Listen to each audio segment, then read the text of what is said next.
Ok, vamos lá, pessoal do segundo ano. Mais um assunto para vocês. Infelizmente, vocês são a turma que mais tem os assuntos assim extensos e densos.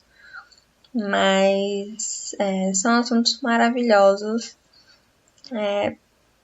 Nós iremos começar com Passive Voice, ok? Isso faz a gente entrar. Nós ainda estamos no módulo 2, mas já estamos em praticamente um outro grupo de unidades, certo? Nós vamos ver o passive voice e mais algumas preposições.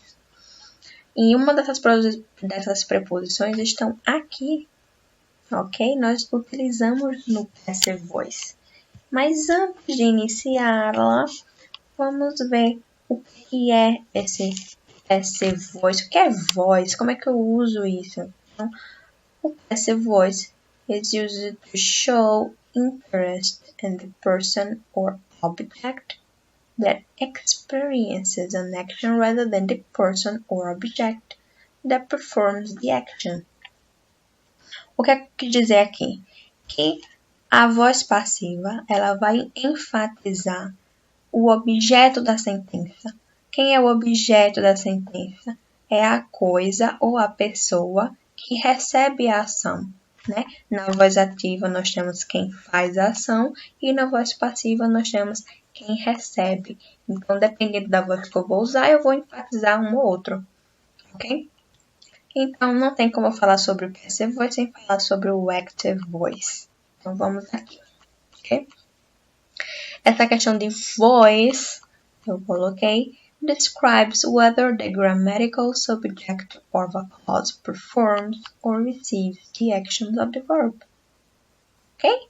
Então, só quero dizer que o voice, a voz, ela só vai descrever se o sujeito gramatical da sentença, ele vai performar, né? É ele quem faz a ação, ou faz ou recebe a ação do verbo. Então, na ativa, ele faz, ele performa, e na passiva, ele recebe a ação do verbo, porque todo verbo é uma ação, nós já vimos isso. Então, the children ate the cake. The children ate the cake. Então, the children é o subject, que é o nosso sujeito. Eat é o verbo. The cake é o objeto. Ok? Então, as crianças comeram o bolo. Tá? Nem todas as sentenças da voz passiva vai ser tão simples assim, mas eu quero começar fácil. Ok? Como é que eu faço isso? Como é que seria essa sentença na voz passiva? The cake was eaten by the children. Então, o bolo, o objeto veio para a posição do sujeito. Was eaten, o verbo ate, no particípio passado, sim, mais uma vez. Nós temos aqui o particípio passado, né? Algo que nós aparentemente nunca vamos deixar de ver aqui no segundo ano. Então, particípio passado, o verbo ate se torna eaten by, olha aqui nossa preposição, the children. Então, o sujeito veio para o final, ok? O que é preciso reforçar aqui é esse was, ok? Vocês já viram o nosso passive voice em português? Ele vai ser feito, foram encontrados, analisado, eram cantados, ok? Eu tenho dois verbos, da mesma forma que eu tenho aqui, e sempre será o verbo ser. Nesse caso, em inglês, é o verbo to be, ok? O verbo ser e a partícula no passado. Por isso que eu falo encontrado, dito, feito, ok? Partícula passado. Veja a sentença que está lá no seu handout. Eu coloquei the ball was kicked by Mateus. The ball was kicked by Mateus. Eu tenho aqui o sujeito, the ball, was, o form of to be, que é extremamente necessário isso daqui para a construção, ok? O kicked, que é o verbo no particípio passado, veja que eu acrescentei um ED, porque ele é um verbo regular, Glória, e by Mateus, que ele é uma frase preposicional opcional, ok? Por quê? Por que preposicional? Porque by e eu coloco alguém, um sujeito, ok? E ela é opcional porque com ela ou sem ela, a frase e a sentença é a mesma, ela vai continuar no passive voice. Eu só não vou ter como dizer quem fez a ação. Mas se é o passive voice, quem fez a ação não é tão importante, ok? Eu posso colocar, quanto eu posso ignorar. The ball was kicked vai ser a mesma coisa de the ball was kicked by Mateus. Então, a bola foi chutada por Mateus ou a bola foi chutada, as duas estão perfeitamente corretas. Alright? Então, quando e quando não utilizar o passive voice. Você vai usar you don't want to say who or what did the action. Você usa o passive voice quando você não quer dizer quem ou que fez a ação. Você vai usar quando você não sabe. You don't know who did the action. E você vai usar quando você quer enfatizar que o objeto ele é a parte mais importante da sentença. Ok? A gente aprende que o sujeito é a parte mais importante da sentença, né? As frases precisam de um sujeito que faça a ação. Mas na voz passiva, o objeto é o mais importante. Então, você veja que aqui na sentença do active versus passive, essa frase originalmente seria Mateus kicked the ball. Só que eu estou dando importância super significativa para a bola. Então, eu coloco a bola na posição do sujeito. The ball was kicked by Mateus. Ok?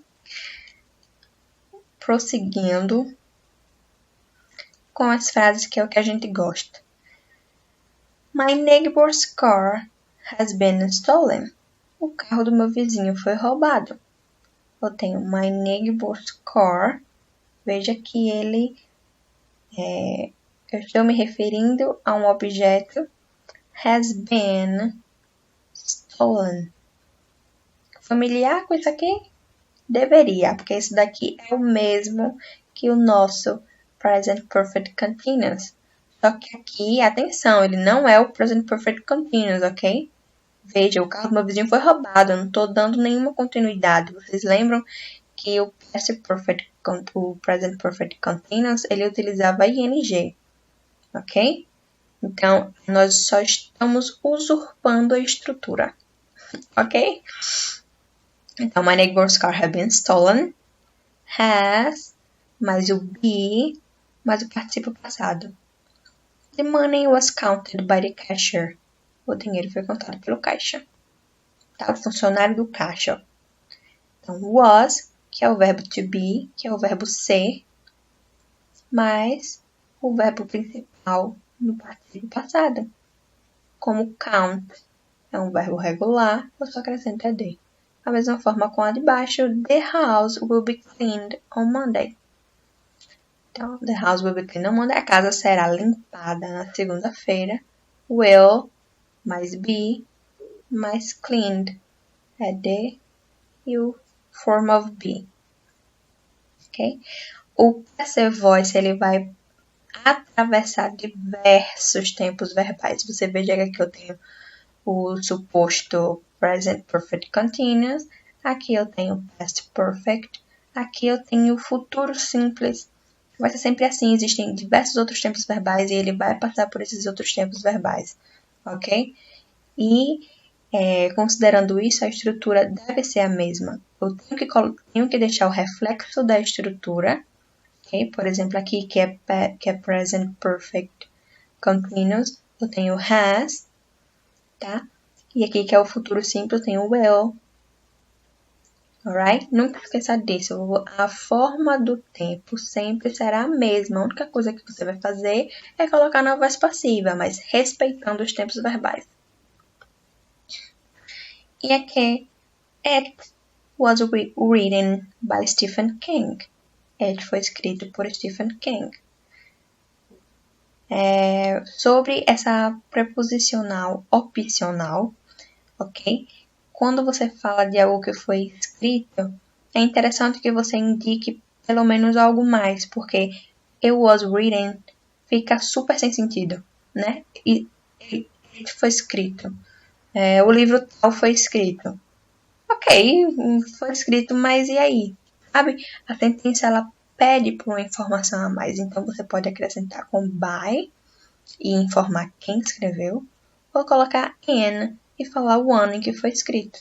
Então, it was written by Stephen King ou it was written in 1986. Tanto faz. Many people's lives were saved. A vida de várias pessoas foram salvas. Então, eu tenho aqui as duas sentenças no past simple. Simple past. Agora, nossa, é muito rápido, porque é muito fácil, gente. Dê uma olhadinha no handout, ok? E respondam as atividades que vocês vão ver que é muito simples. O que é essa parte, ok? Eu fiz um passo a passo para que vocês possam transformar, para que vocês identifiquem o passive voice em outras sentenças que possam construir suas próprias passive voice. Então, qual é o primeiro passo? Você deve identificar o sujeito, o verbo e o objeto da sentença. Por exemplo, lembra dessa daqui? Do my neighbor's car? Olha lá. My neighbor's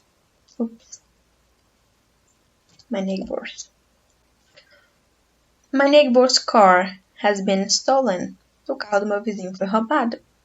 É a mesma coisa de dizer que alguém roubou o carro do meu vizinho. Okay? Essa frase aqui está na voz ativa. Então, someone é o sujeito, que é um sujeito indeterminado. Has é o verbo. Has stolen é o verbo. Ok? Aqui é present perfect. My neighbor's car é o objeto. Então, primeiro você identifica o sujeito, o verbo e o objeto da sentença. O passo 2, você move o objeto para que ele se torne o sujeito da sentença. Então, o objeto, que era my neighbor's car, passa a ser sujeito. Okay? Vai ficar aqui aguardando o restante. O passo 3 e 4. Qual o tempo verbal utilizado na sentença ativa? Eu já tinha dito que era o past participle. Meu Deus, que era o present perfect. Porque eu tenho o to have, que está aqui como has, e tenho o verbo principal no particípio passado. Percebem isso? Espero que sim, a gente viu isso até cansar. Então, has, to have, stolen for past participle, eles formam o present perfect. Right? Right. O próximo passo é conjugar o verbo be. Se eu já sei que está no past, que está no present perfect, I'm so sorry. Eu fico o tempo todo falando past porque eu tô lendo aqui past. Enfim, já que eu já sei que ele está no present perfect, eu vou ter que acrescentar um be. Onde que eu coloco um be no present perfect? Por isso que vocês viram lá a frase que parece com o present perfect continuous. Vejam só. E o be se torna been no perfect tense. Então, depois que eu adiciono o been, eu também coloco o past participle no final, que é stolen, permanece o mesmo. Ok? E aí você move o sujeito para o local do objeto da sentença. E eu parei aqui. Por quê? Lembram que eu falei que é opcional? Esse mover o objeto para o local do objeto na sentença significa que é para eu colocar aqui um by someone. Ou se eu tiver algum sujeito determinado, by Mateus, by Fernanda, by sei lá quem. Ok? Mas que não é importante para a sentença. Você coloca se você quiser. Se você não quiser, você não coloca, porque o carro do meu vizinho foi roubado. É perfeitamente aceitável. sozinho do jeito que ele está, ok? Agora eu quero que vocês vão lá nas atividades, leiam o handout caso seja necessário, revisem o handout e respondam as atividades, que tá bem facinho, ok? Passive Voice realmente não é para dar dor de cabeça, tá bom? Um beijão e até a próxima!